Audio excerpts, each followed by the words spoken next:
Hey, salut, ici Red Burger. Je te fais aujourd'hui quelque chose d'un petit peu spécial. J'ai du temps, j'ai une journée à mon bureau. Je prends une petite pause de quelques minutes pour te faire une petite chronique nostalgie. J'ai dépoussiéré certaines vieilles affaires, là. Écoute, je voulais te montrer. Puis quand je vois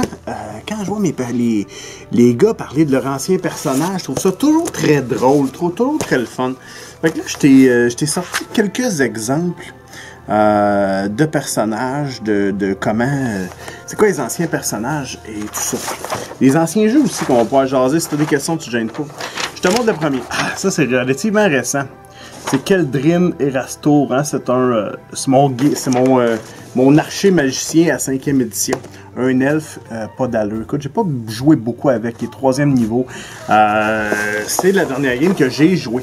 Écoute, c'était réellement, le gars, c'était un enfoiré. Tu sais, quand tu dis le gars qui a pas d'amis, personne ne peut être ami avec lui, il est toujours en train d'insulter tout le monde.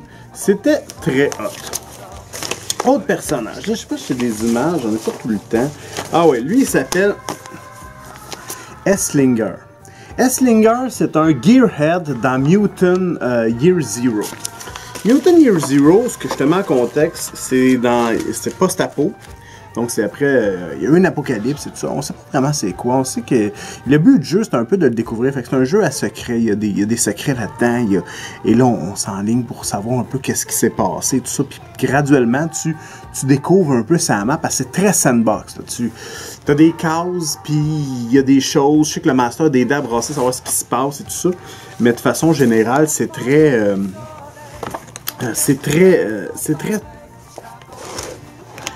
pas beaucoup de préparation, le joueur n'a pas besoin de se casser tellement la tête, sauf qu'il faut quand même qu'il y ait un peu d'interaction que le maître de jeu va emmener, parce que sinon ça peut relativement rapidement tomber redondant. Je t'en montre d'autres. Hey, là, check ça. Tu sais, quand tu vois qu'il commence à avoir des dessins dessus, là, tu te rends compte que peut-être ces affaires-là, ça date un petit peu. Oh, ok, j'en ai un. Ça, on n'a pas joué extrêmement longtemps. C'était un jeu qui me parlait moins. J'étais le frère sergent Cicéron. C'était, je sais pas si tu vois bien, là, c'était le jeu Death Watch. Death Watch. Tu joues des personnages de Warhammer 40 000. Moi, j'étais un sergent, fait que donc moi, j'étais un tacticien. Mon but, c'était vraiment de caler. Mais il y a un mode squad, il y a un mode c'est pas très cool à jouer, honnêtement. C'était pas fluide. Moi, c'est pas mon genre de jeu, honnêtement. Il manquait un petit quelque chose de plus... je sais pas, moi, plus funky peut-être, plus libéral. Là, tu sais, on était vraiment en gang, c'était vraiment, tu sais, puis là, il fallait que tu choisisses. C'était très tactique, tu choisissais entre le mode squad ou le mode individuel. Puis là, tu sais, en mode individuel, ben, tu pouvais sortir un peu tes... c'est là que tu pouvais sortir qu'est-ce qui était ton... c'est quoi tes pouvoirs, tout ça. Ensuite de ça, qu'est-ce que j'ai d'autre? Ah, le frère Mathéus. Putain. C'est ça, ouais. Frère Mathéus. Vois-tu, j'en ai fait certains qui Hero Labs. Hero Labs, c'est quand tu joues à Dungeon 3e ou à Pathfinder, c'était quand même bien fait. Donc, Hero Lab, moi, Frère Mathéus. Frère Mathéus, écoute, je te le montre, là. C'était lui. Hein? C'était lui. C'était un prêtre cléric du dieu de Corian dans l'univers qui s'appelle Scardland. Bon, il y a un running gag avec lui, c'est un cléric, il est lawful good, pis tout, hein, je te le montre en background. Il est cléric, lawful good, pis tout. Sauf que, je n'étais pas, ce personnage-là était pas... C'est un personnage qui était pas vraiment... il voulait tellement être le Smith. Dans le fond, sa passion, c'était carrément ça. Là. Lui, ce qu'il aimait, c'est forger. Puis à la fin, écoute, mon but, c'était de commencer à forger des armures magiques. C'est ce qui me faisait triper, puis j'avais commencé à en faire, puis il y avait un nain paladin dans la gang et tout ça, puis j'avais commencé, c'était ça qui me faisait triper. Là. Moi, c'était quand le master me disait « Ah, il y a du temps libre! Wouhou! » Je m'en vais à la forge, je faisais du stock, tout ça. J'ai beaucoup aimé le jouer. Il y a eu des running gags avec lui parce que c'était un célestial. Pas un célestial, ben ouais, un célestial. C'est un Azimard, dans le fond. Angel Blood. Fait que donc, mais ça, lui, il le savait pas. Fait que donc, il y avait comme une espèce d'histoire je me suis ramassé, j'ai été recueilli au temple et tout ça. Fait que, tu sais, il y a une partie de mon histoire que je connaissais pas. Il n'y a pas nécessairement de tragédie ni rien. C'est juste que je le savais pas. Je le savais pas. Puis là, je me suis mis à déconner, en disant... Ben, au début, c'était pas du déconnage. Ça a rapidement tombé là-dessus parce que, bon, les gars se sont mis à me ramasser. Puis, tu sais, il y a une odeur... Je le décrivais, le personnage, toujours comme si, tu sais, son charisme et tout ça, son espèce d'effet surnaturel... très angélique, c'était toujours dans le fond que lorsque tu t'approchais de ce personnage-là, il sentait les odeurs que tu aimais dans ton enfance. Fait qu'il y en a un que c'était le bon pain, hein? Fait que là, il s'est mis à déconner, hein? Tu sens le pain, puis... Bon, fait que là, finalement, mon personnage, ce qui reste de ce personnage-là, c'est un fucking personnage qui sent le pain. Mais en bout de ligne, il est un petit peu plus cool que ça. Donc, ouais, c'est ça. Ça, je t'en ai parlé un petit peu. J'en ai déjà parlé. Ça me permet en même temps de regarder, de faire le tri un peu dans mes personnages. Non, c'est pas vrai pantoute, je ferai pas de tri pantoute. Ah, tiens! Ben là, ça, c'est les derniers, les très récents. Là, regarde bien ça ici. J'ai joué le playbook de Wizard à Urban Shadows. Urban Shadows, qui est un PBTA que j'avais joué avec Dominique Marchand, qui était très cool. C'est un one-shot qu'on avait fait. Il n'y a pas grand-chose à dire là, sur... il s'appelait, je pense, Gaspard Albert, ouais, c'était un magicien, il faisait partie de l'ordre hermétique de Saint-Georges. C'était très cool, j'avais eu du fun avec ça.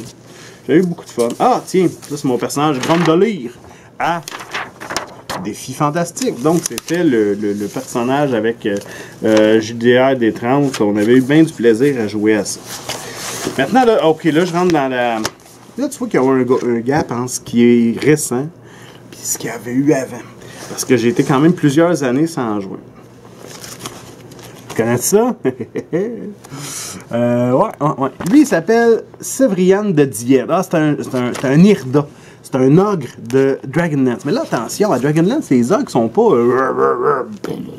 Non, c'est des ogres raffinés. C'est une des premières races, une des races nobles. Ils ont le pouvoir de transmutation. Si je me trompe pas, c'était un swashbuckler. Écoute, j'avais joué comme une espèce de... cap et d'épée un peu aristocratique. Écoute, je l'avais joué... il est décédé, malheureusement. Il était 6e quand même level. J'étais un maître d'armes au niveau de la rapière et tout ça. Et je me souviens,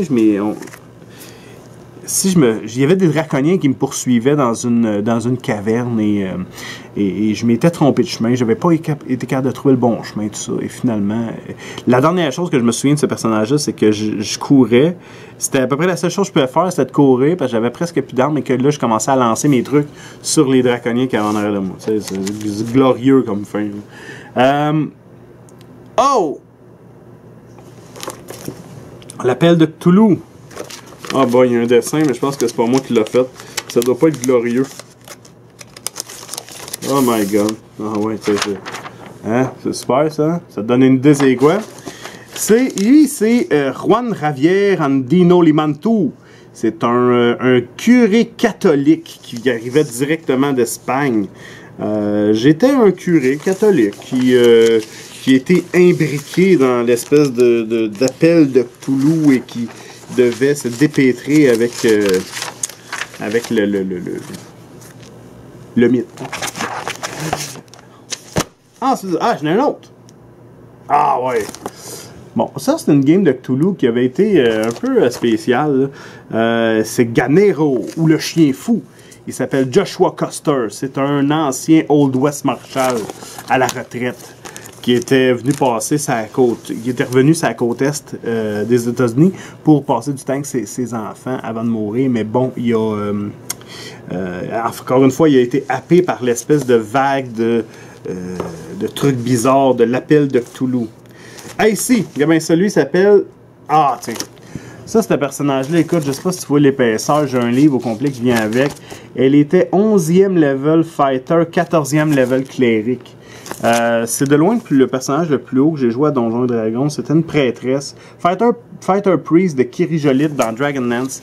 Très cool. Ce bonhomme-là, je l'ai joué, je pense, pendant 7 ans. Peut-être pas tout en continu, mais au moins pendant 7 ans. J'ai eu beaucoup de fun à jouer ça. Écoute, ça a été assez malade. J'avais un tigre, j'avais un paquet d'affaires.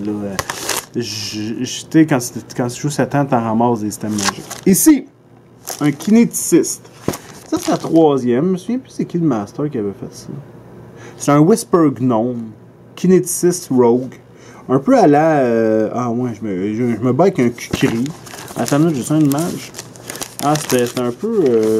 Attends, ouais, je pense que j'ai une image. Ça va capoter. Je m'en souviens pas pantoute de ce personnage-là. Je vais peut-être pas capoter tant que ça, finalement. Là. Ah, tiens, gars, j'avais un espèce de... d'item magique, là, une Psy Stone. Attends, il est là! C'est un Whisper Gnome. Hein? Et ça, c'était lui, ça. Yay! Ça, c'était hot. Ah oui, je me souviens un peu de ce personnage-là. Je l'avais joué très mystique, très téléportation, très... tu sais, capable de rentrer dans les murs, capable de... parle pas beaucoup. C'est... Ouais, c'est ça. Je me souviens que c'est à cette époque-là que j'ai commencé à me dire, ouais, les halflings, les gnomes, malgré le fait que c'est des funsies, tu sais, c'est des comic relief, c'est peut-être plus pour moi, ça. J'ai pas... je dois t'avouer que ça m'avait éteint un petit peu. Hey, là, on est dans les vieilles feuilles. Check ça, des dessins. C'est une vieille feuille de Dungeons & Dragons 2e édition, dessinée dessus. Vieille, mon gars, avec la photocopieuse du temps qui marchait pas. C'est un psionique 8e level de Dark Sun. Ouais, il s'appelle Glarglin, un halfling. Les halflings à Dark Sun sont pas cool, hein. Ça, c'est très vieux. Écoute, je vais avoir... j'ai-tu marqué la date de ça? Ça aurait été cool. Ah non, mais je dois avoir 15 ans. À peu près 15 ans. Ah ouais, j'étais vraiment... Les halflings, c'est des cannibales. C'est des espèces de sauvages incroyables. Et un psy en plus. J'avais fait des choses intéressantes avec lui. Là, je viens de te dire que j'aimais pas les halflings. Là, je t'en montre un. Puis je vais t'en remontrer un autre après. Ouais, lui, c'est un Tafelo. Tafelo. C'est dans quoi, ça, Tafelo? C'est un halfling. Thief Psy. J'aimais ça, moi, les Thief Psy. J'aimais ça, les espèces de sournois, tu sais, qui se téléportent. Paf! Donc, voilà. C'est une autre vieille feuille, là. Lui, il s'appelait Softfoot. Harry Sponger. Bon. OK. Voilà. Ici. Ah! Quel level, ça? 11e. Je pensais qu'il était 12e, vois-tu, dans mes souvenirs. 11e level Fire Elementalist. C'était sauvage, ça. Ouais, c'était à Dragonlance. C'était à... pas vrai. C'était à... Forgotten Rim. J'étais un elfe. C'était hot. Écoute, je me souviens, dans ce game-là, là, c'était une elfe, magicienne, tout ça, très froide, mais en même temps très bouillonnant, un peu comme le feu, puis là, elle explosait, puis là, elle pétait les plombs, perdait son tempérament. Et il y a un moment donné, il y avait deux des joueurs qui étaient des prêtres de Cyric. Le master avait un peu laissé jouer n'importe quoi en disant, mais regarde, si vous tuez, c'est tout. Puis, dans cette histoire-là, ce qui était arrivé, j'ai une image, elle, qu'est-ce qui est arrivé, c'est qu'elle avait... non, j'ai pas d'image. Tu sais, avant Internet, c'était tough, hein, les images. Elle avait l'idée des War Wizards de Cormyr dans une invasion de Undead, justement des deux espèces de clowns là, de Cyric qui avaient fait un peu leur truc et tout ça pour s'allier avec une liche. C'est cool en partant, tu sais. Fait que, effectivement, ça c'était vraiment une guerre parce qu'il y avait deux clans. Il y avait nous autres. Moi, j'étais à la tête d'une section de War Wizard de Cormyr. Et voilà. Tiens. Quand je vois des feuilles de Cyberpunk, j'ai des beaux souvenirs. C'est le seul Netrunner que j'ai fait ever. Le seul Red Netrunner. Et ce Netrunner-là, il s'appelait Grim Reaper. C'était un peu ça le principe. Hein, lui, c'était son avatar dans le net. C'était comme une espèce de la faucheuse, tout ça. Je l'avais joué quand même un certain temps. J'avais eu du plaisir. Ça,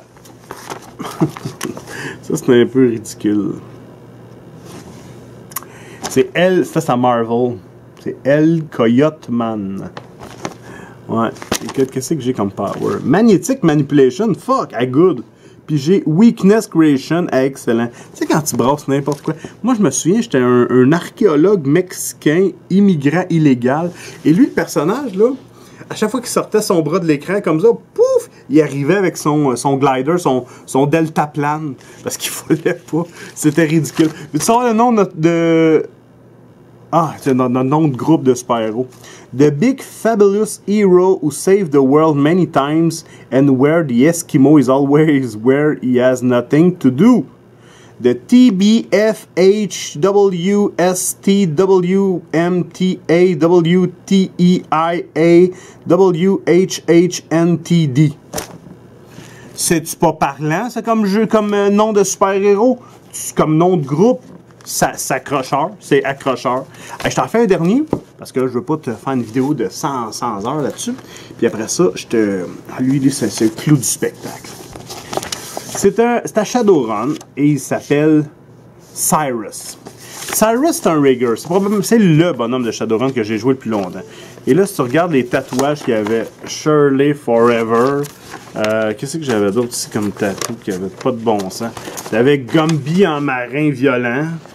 J'avais... c'est ça. J'avais des tatouages. Je me dessinais des tatouages que j'allais me faire, tu sais. Et lui, mon gars, c'était un tripeux de country, puis il conduisait n'importe quoi. Je me souviens c'était moi puis Nicolas, mon ami qui était lui mécano dans ce temps-là, c'était un nain mécano. Et là, on avait une flotte, là, je te dirais, j'avais mon hélicoptère qui était comme une brique volante, qui avait de la... Je sais pas comment elle tenait dans les airs d'ailleurs, parce qu'il y avait tellement d'armure là-dedans, puis d'armement. J'avais des chars à tu sais, j'avais mon Battle Van. Ça, c'était hot, le Battle Van. Qu'est-ce qu'on avait d'autre? Puis, tu sais, le clou, une affaire qui... Pas de nous autres, là, mais il y avait une gang de Yakuza qui nous cherchait, puis tout ça. Puis, on ramassait un Yakuza, puis on voulait l'interroger. Fait que là, on l'accrochait dans notre espèce de gros garage, on l'attachait là, puis tout. Puis, Grèce, on l'oubliait là. Fait que là, on revenait, on repartait faire une mission, une run, on revenait. Le gars, il était crevé en décomposition dans notre garage. On faisait, oh non. Puis, un moment donné, il y en a un qui était chippé. Fait qu'ils l'ont retrouvé. Ils sont arrivés dans notre garage, mon gars, les Yakuza se sont mis à fusiller de partout, ils n'ont pas cru ça. Oh. Et moi, je venais juste de voler une nouvelle vanne. J'avais une grosse vanne. Je voulais une vanne, je voulais une vanne. Puis, on est arrivé, j'arrivais avec ça. Paf, ils ont fait sauter ma vanne que je venais juste de voler. By the way, cette vanne-là, quand on était à voler, ça a été toute une aventure. Ça a l'air simple pour des gars qui sont hyper... On voulait pas que le bordel pogne. Mais bon, ça c'est une autre histoire. Je t'ai raconté ça une autre fois. Hey, bonne journée. Bonne Saint-Valentin. Hein?